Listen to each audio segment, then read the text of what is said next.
tu vas voir.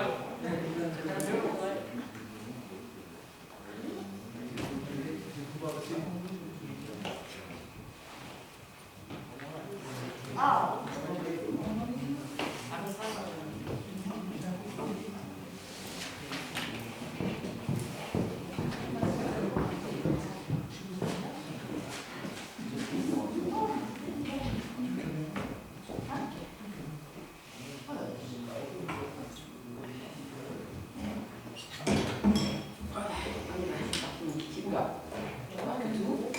Bonsoir. Donc, bienvenue, conseil municipal du 1er mars. Alors vous allez voir, c'est un petit conseil. 3 délits, mais enfin, quand même, on a deux à passer assez vite. Avant qu'on commence, je vais vous donner des nouvelles de Jean-Luc. Alors il va mieux, il n'a plus de fièvre, mais il est encore très fatigué. Mais il n'a plus de fièvre. Donc bon, maintenant il faut juste qu'il apprenne à lever le pied. Si quelqu'un a de l'influence sur lui, n'hésitez pas.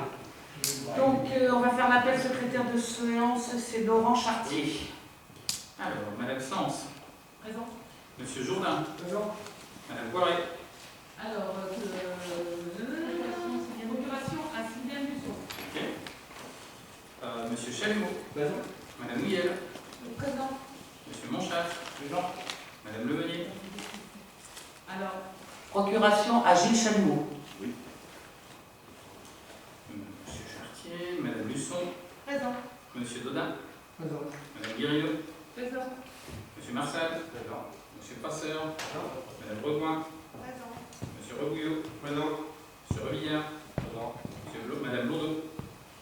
Pouvoir à Monsieur Jourdain. Madame Bonin. Présent. Monsieur Abraham. Pouvoir à Monsieur Marsal. Madame Daguet. Présent. Madame Frénéard. Monsieur Uzel. Madame Jastard. Monsieur Humbert-Claude. Monsieur Kozik. Pouvoir à Madame Sanson. Monsieur Eulat. Madame Nardeux. Monsieur Boilet. Et Madame Dubois. Présent. Donc c'est parfait, merci Laurent. Alors, on va commencer par le procès-verbal du Conseil du 20 janvier. Vous l'avez lu, vous avez des remarques. Alors, il y a une petite remarque qui a été remontée dans Finances, tarification des équipements et services municipaux pour l'année 2021. En bas de la phrase, il y a marqué l'année 2021 sera une année d'étude des tarifs. Il n'est pas appliqué d'augmentation en 2020, donc on mettra 2021. Sinon, d'autres remarques? Non. Alors, on l'adopte. Qui est pour? Qui est contre? Qui s'abstient? Il n'y en a pas, merci. Alors, donc on va passer à l'ordre du jour.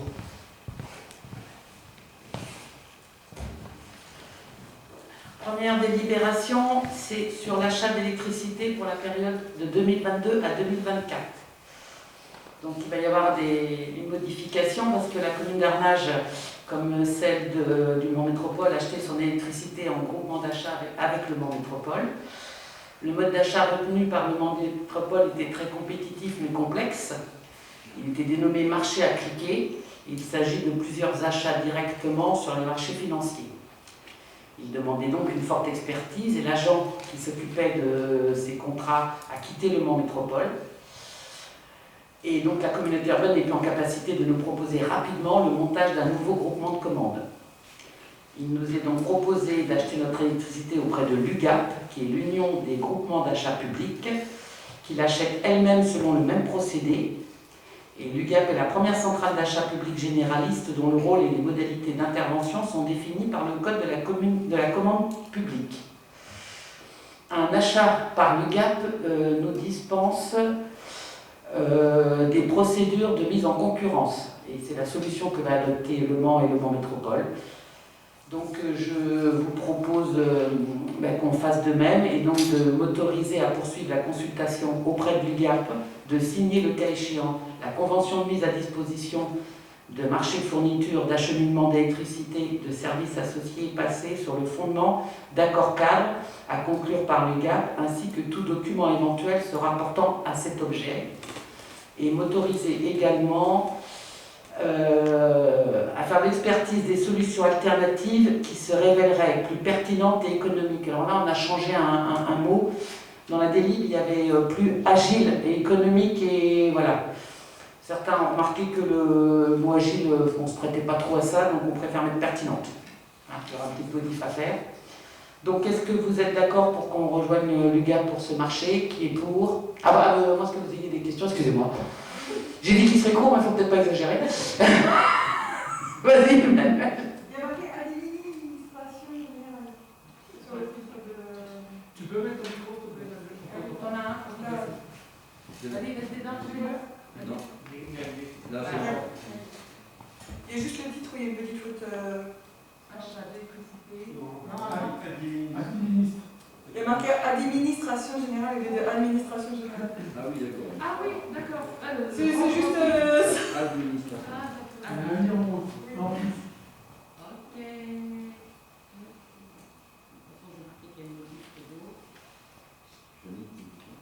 Quelqu'un a des remarques sur le principe de... Vas-y, Jadis. Juste pour info, est-ce que ça va changer en tant soit peu au niveau du coût d'achat? Alors, ben là, ils vont faire la recherche, donc on ne sait pas encore, je pense. On ne sait pas encore, ça dépend de la date à laquelle on va signer. Là, on les autorise à faire la recherche. Non, mais pourquoi ils estiment que c'est le plus rentable? A priori, ils ont quand même l'expertise sur assurer la solution la plus rentable. Mais c'est pas ce soir qu'on va... Mais ça dépend de la date de signature avec le GAP. Parce que c'est le même type de fonctionnement, le même type de contrat de marché agricole. Sauf erreur de ma part, de toute façon, le fonctionnement ne changera pas. C'est juste que, comme le personnel d'élément métropole n'est plus là, l'idée c'est de déléguer une structure pour le faire. Mais les procédures seront les mêmes. Après, ça va dépendre des marchés en cours. Hein. Je pense que les marchés qui sont en ce moment, mais je pense qu'ils iront plus offrants. Il y a une crise sur le marché de l'énergie dans 3 mois. Là, c'est juste pour faire D'accord, pour recherche. les études. Si, la différence fondamentale qu'il va y avoir entre le marché qu'on avait auparavant avec le Mans Métropole, c'est que comme c'était un personnel de la collectivité de l'EPIC, on avait une économie d'échelle parce que forcément on avait un personnel qui était dans la structure.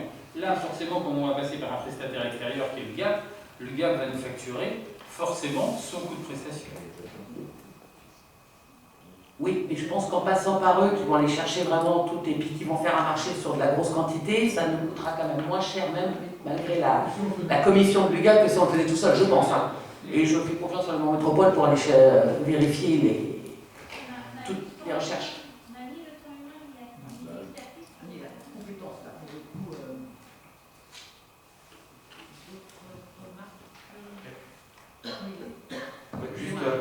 L'UGAP, en fait, c'est un établissement public, industriel et commercial, comme notre EPIC, l'administration.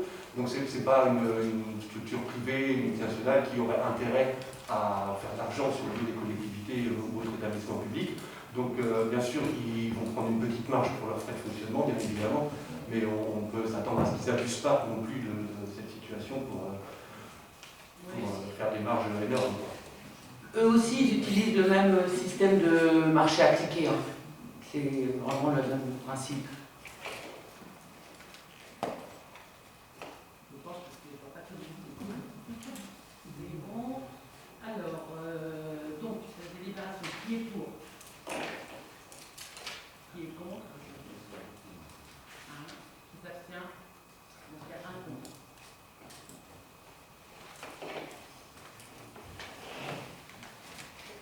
J'ai oublié un truc, on y reviendra à la fin. Je suis en train de me dire les décisions, j'en ai pas pris beaucoup, mais bon, on reviendra à la fin. Alors. Si j'oublie, vous me le rappelez. Oui. Merci. Alors, délib numéro 13, donc la deuxième ce soir, la modification du tableau des emplois permanents. Claire. Voilà. Alors, oui, modification du tableau des emplois permanents. Donc il y a deux choses. Vous avez une chose dans vos documents, vous avez un tableau récapitulatif et puis vous avez quelque chose de libéral qui est en première phase. Alors, je vais quand même vous donner les détails avant d'aller directement sur le tableau. Donc, considérant que, donc, conformément à l'article, les emplois de chaque collectivité sont créés par l'organe délibérant de la collectivité. Donc, il nous appartient au conseil municipal de fixer l'effectif des emplois à temps complet et non complet nécessaires au fonctionnement des services et d'autoriser Madame le maire à recruter du personnel. Donc, dans ce cadre-là, considérant que les différents mouvements de personnel, disponibilité pour convenance personnelle, départ à la retraite au sein des équipes, je parle des équipes tout de suite d'hygiène et de locaux et de la petite enfance, ont été pourvus jusqu'à présent par des recrutements d'agents contractuels, considérant l'importance, donc il y a une volonté de fidéliser et les postes qui étaient contractuels, de les rassembler pour faire un poste. Et donc, dans ce cadre-là, on crée un poste à temps complet d'auxiliaire de périculture au sein du multi-accueil. Et donc, le cadre d'emploi est celui des auxiliaires de périculture et le cadre maximum pouvant être atteint au sein de la collectivité sera le cadre d'auxiliaire de périculture principale première classe. Après, on va aller voir le tableau.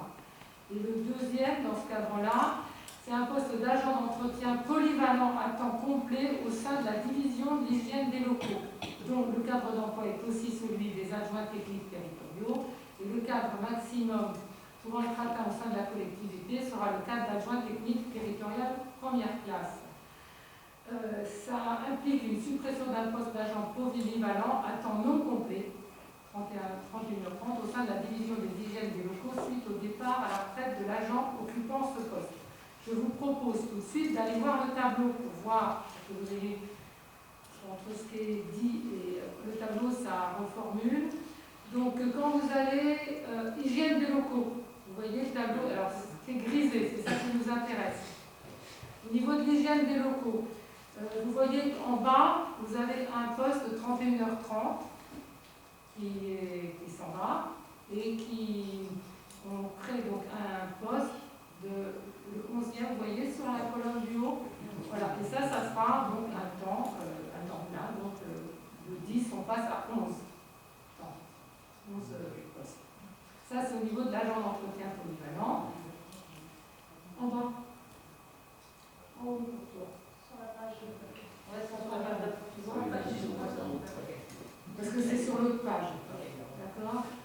Et la périculture, juste en dessous, excusez-moi. Donc vous voyez, auxiliaire de périculture. Donc là, on a un poste de plus, on passe de 8 à 9. En réalité, il y avait une personne qui était déjà à temps plein, et là, on la fidélise, excusez-moi. Voilà, donc on passe au niveau des auxiliaires de périculture, on passe de 8 postes à 9 postes. On retourne en haut, donc ça c'était le premier. Au niveau du service des ressources humaines, on a 2 agents qui vont quitter définitivement leur fonction en fin d'année 2021. Ces agents occupent pour l'un des fonctions de chargé de formation et pour l'autre des fonctions d'assistant de ressources humaines et plus particulièrement tout ce qui est secrétariat et accueil au niveau de la RH.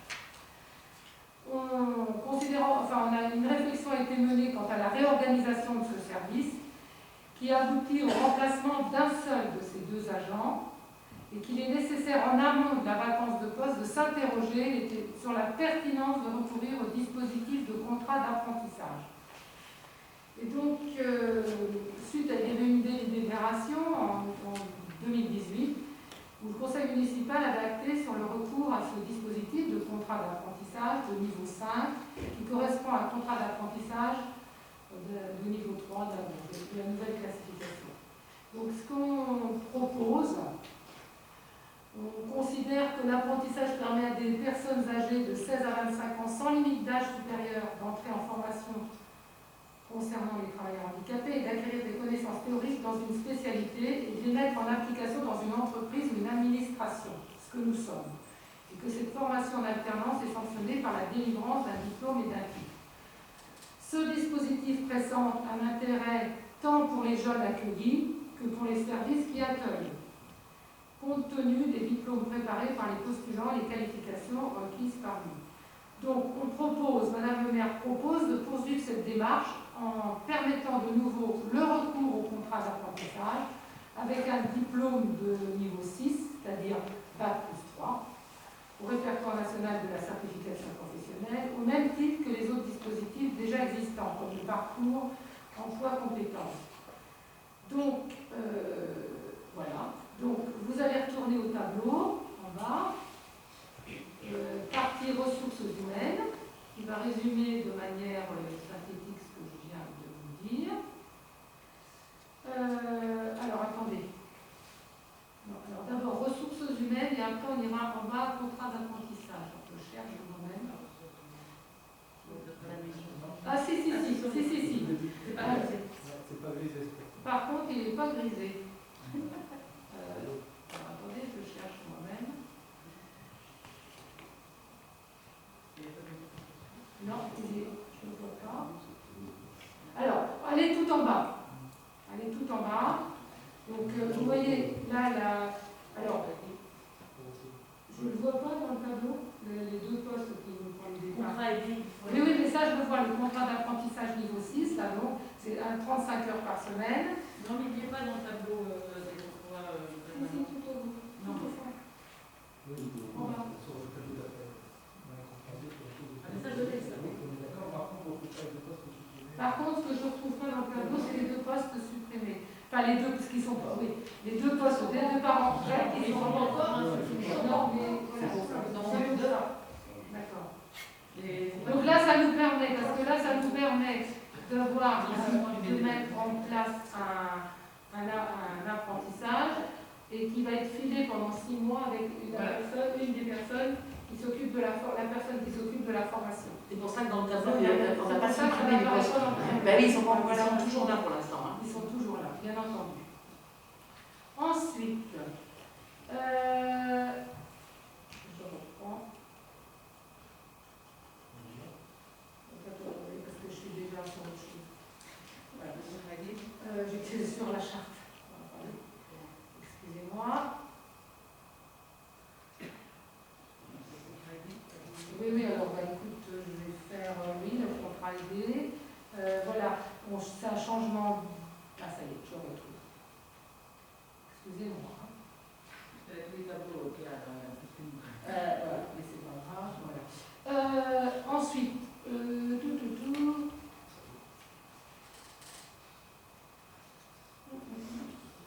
Voilà. Voilà. Alors, ensuite, dans la continuité de la démarche de notre collectivité, de favoriser la réinsertion de personnes dans le milieu professionnel, on fait un changement au niveau du temps de travail du contrat aidé administratif, qui au lieu d'être fixé seulement à 20 heures, il sera fixé entre 20 heures hebdomadaires et 35 heures hebdomadaires, ce qui nous permet de répondre plus à nos besoins. Donc on retournera au tableau, vous verrez, c'est seulement le temps horaire qui change. Ensuite, dans le cadre de la division patrimoine des services techniques, au regard de l'accroissement de l'activité actuelle, Madame le maire propose d'ajouter un poste de contrôleur de travaux en accroissement temporaire. C'est un poste à temps complet, ouvert au cadre d'emploi des agents de maîtrise ou au cadre de techniciens territorial.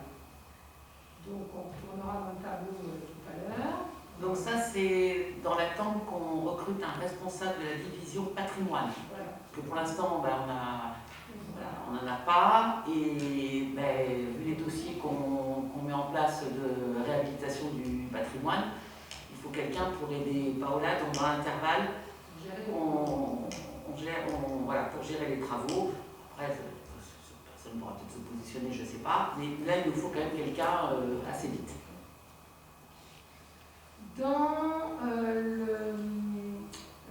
On a décidé, on propose aussi, au regard de l'expertise demandée dans le domaine d'activité, de faire évoluer le poste de responsable de division population-association vers les fonctions de responsable de service. Donc on propose que le poste mentionné soit requalifié en poste de responsable du service à la population et association, accessible au cadre d'emploi des rédacteurs, dont le cadre maximal pouvant être atteint au sein de la collectivité sera établi au grade d'attaché territorial. Donc, on retournera encore après parce que c'est suite à la personne qui a passé le concours, qui a passé un concours, qui a reçu, et puis au vu des compétences demandées dans ce poste, on a juste, donc on l'a fait, elle va être requalifiée au poste de responsable de service à la population et les associations. Et du coup, elle intégrera le CODIR, Voilà. ce qui sera beaucoup plus facile pour la passation d'informations. Au niveau du fonctionnement de la collectivité, ça va faciliter les choses. Maintenant, il y a une nécessité de renforcer l'équipe des surveillants de baignade sur le plan d'eau de la Gemmerie durant la période estivale et de former chaque année de nouvelles personnes dans ce domaine. Donc on propose l'ouverture en besoin saisonnier d'un 4e poste de surveillant de baignade à temps non complet, 29 heures hebdomadaires, dont la rémunération correspond à l'échelon 5 de la grille indiciaire des éducateurs des activités physiques et sportives. Donc là, c'est vraiment pour renforcer la sécurité au niveau du plan d'eau de la Gemmerie pendant la période estivale, ce qui va permettre à la collectivité d'assurer cette surveillance pratiquement tous les jours à 3 personnes sur le plan. Ce qui permet, quand on a 3 personnes, s'il y a une intervention à faire, quelle qu'elle soit, ça peut être au niveau, pas forcément un accident, mais gérer la plage, ça permet au moins qu'il y ait toujours 2 personnes qui restent toujours le regard sur la plage. Voilà. À part le mardi, où ils seront 2, mais il y aura forcément toujours 3 surveillants en permanence. Ils auront tous 2 jours de repos consécutifs, ce qui est beaucoup plus facile pour les remplacements. Et effectivement, voilà, s'il y en a un qui est sur une quelconque intervention, qui peut même, pas forcément être un secours, mais d'être avec quelqu'un, il y a toujours 2 autres surveillants, parce qu'on s'est aperçu quand même, les fortes chaleurs, il y a un monde fou, et cet été, de moins en moins de gens partent, et la Gemmerie a été énormément fréquentée, mais énormément. Donc voilà, c'est quand même une question de sécurité. Et puis, ce qu'on voulait faire aussi, on repart avec donc 4 personnes, dont 3 qui étaient là l'année dernière. L'idée aussi, c'est de recruter pour qu'il y ait toujours un roulement, il y ait toujours au moins un petit filage d'année en année. C'est-à-dire qu'il y ait toujours des gens qui connaissent la plage, l'endroit. C'est ça. Et ça, c'est aussi une question de sécurité. Ensuite, voilà. Donc, je vous laisse regarder les tableaux si vous avez des questions. Donc, on récapitule. On a un poste d'agent d'entretien qui passe de 31h30 à 35h. C'est ça. On a titularisé l'auxiliaire de périculture qui est la volante sur le multi-accueil. Alors là, elle existait, comme on l'a dit, parce qu'il y a un nombre réglementaire par enfant. Donc là, il n'y a pas de création de poste, on titularise. Il y a le contrat aidé qu'on va positionner de 20 à 35 heures pour pouvoir pallier aux besoins si on a. Le contrat d'apprentissage sur les ressources humaines avant le départ en retraite, voilà, pour faire le tuilage pendant 6 mois. Le responsable de division, un poste de contrôleur en attendant le recrutement du responsable des divisions patrimoine, le BNSSA en plus pour l'été et la requalification d'un poste de responsable à l'accueil. Voilà, il y en a beaucoup d'un coup, c'est pas souvent qu'on en fait autant. Pour récapituler, est-ce qu'il y a quelqu'un qui a...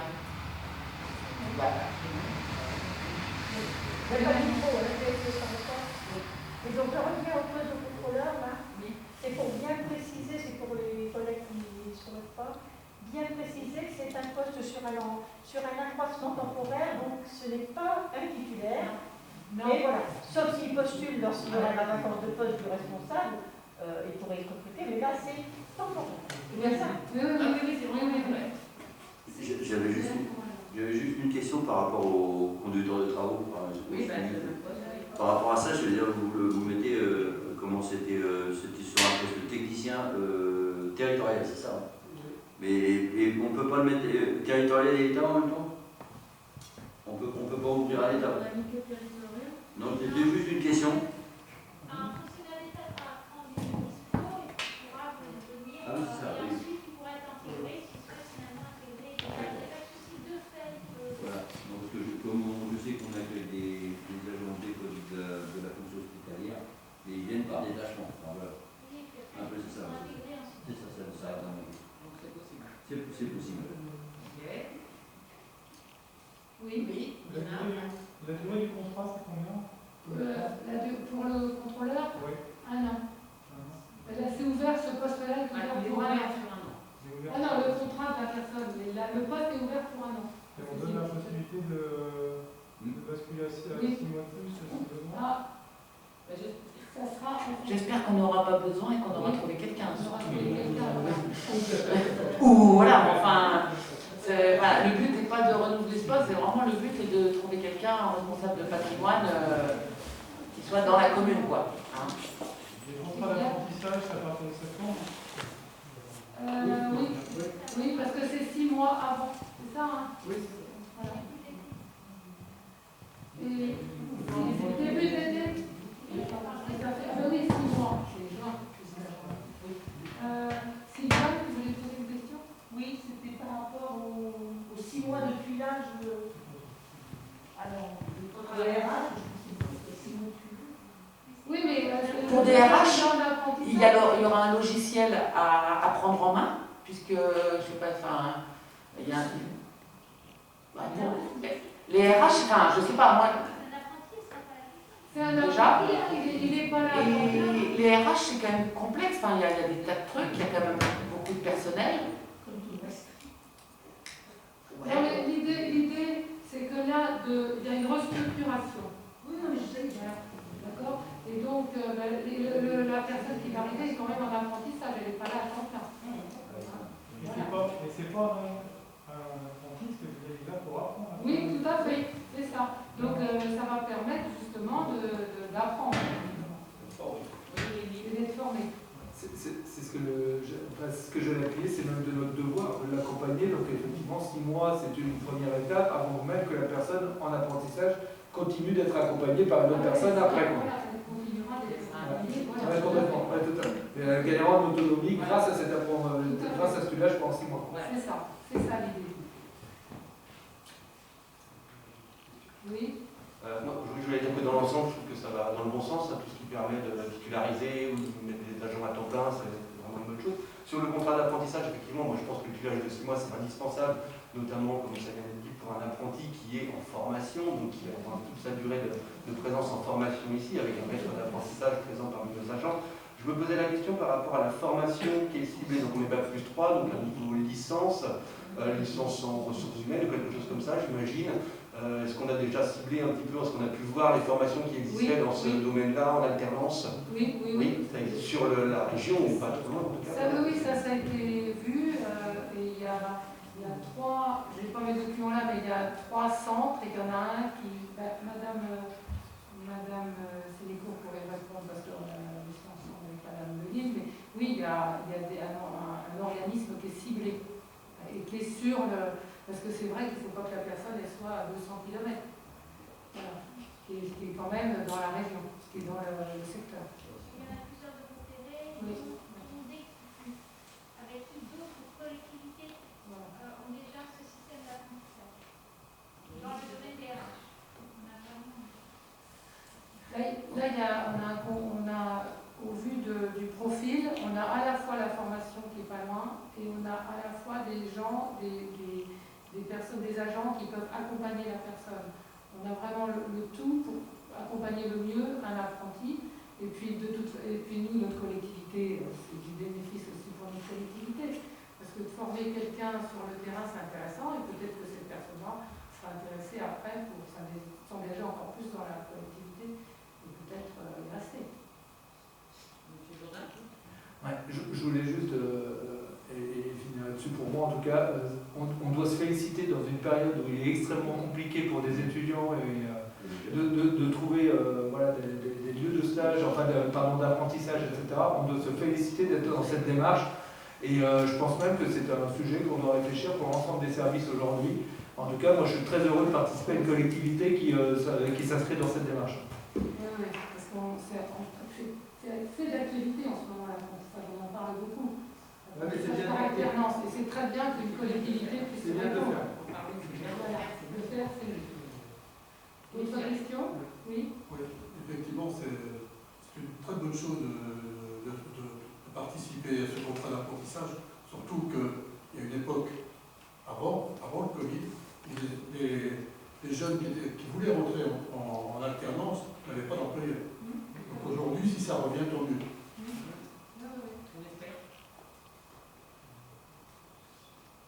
Bon, on peut passer au vote. Alors, qui est pour la modification de tout le tableau d'emploi permanent? Qui est contre? Qui s'abstient? Il n'y en a pas, merci. Dernière délibération. C'est donc la charte de la sécurité des systèmes d'information. Donc c'est pour protéger les données qui sont véhiculées dans la mairie. Vous avez eu tous ces documents? Vous les avez lus? Est-ce que vous avez des remarques avant qu'on la donne? On ne va pas la lire en entier parce que chacun l'a lu. Non, pas de... Ah tiens, tout à l'heure, si par contre il y avait une petite modif, page 1. Je mets la notation dessus, Madame Sénécourt? Oui. D'accord. Donc, Emmanuel, vas-y. Je voulais juste faire remarquer la qualité du travail qui a été effectué par les services en question, parce que c'est quelque chose de très complet, d'exhaustif.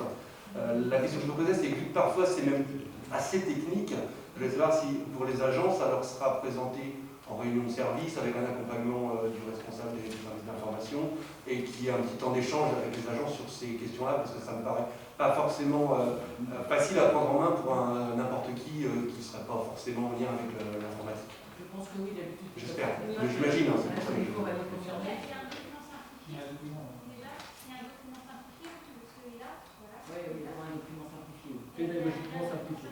Et ensuite, régulièrement, les agents ont des séances de sensibilisation en présentiel avec le responsable informatique. Et dans la lettre d'info, et puis aussi, de temps en temps, on a aussi des messages sur nos mails avec des rappels. Et puis dans la lettre d'info personnelle, on va rajouter aussi un encart informatique. On sait que c'est des petites touches régulières qui permettent effectivement de s'approprier ce numérique. Nous aussi, hein, j'ai vu, on est dans la boucle de ce genre de formation et les petites notes. Donc c'est toujours intéressant, même pour nous, quoi. Donc, pas de remarques. On adopte cette charte. Qui est pour? Qui est contre? Qui s'abstient? On en a fini pour l'ordre du jour, mais je vais revenir au que j'ai oublié, à force de dire qu'il serait rapide. Donc les décisions prises. Voilà, elles sont là. Donc le 12 janvier, j'ai signé un avenant pour les assurances, le lot 2 de la responsabilité civile. Et le 20 janvier, l'état des restes à réaliser, dépenses et recettes de 2020 reportées sur 2021. Donc les recettes pour 80 000 euros et les dépenses pour 325 094,04 euros. Voilà. C'est toutes des choses dont on avait déjà parlé. Eh bien, ma foi, je sais, ça fait curieux, mais le conseil est terminé. Donc, voilà. On bat des records. Sinon, ça aurait beaucoup grossi le prochain. Et voilà, parce que sinon, il y a des décisions qu'il faut prendre assez rapidement, comme le tableau des emplois permanents. Hein. Et garder un peu bien, malgré le contexte. Donc, mes chers collègues, je vous souhaite une bonne soirée. Merci.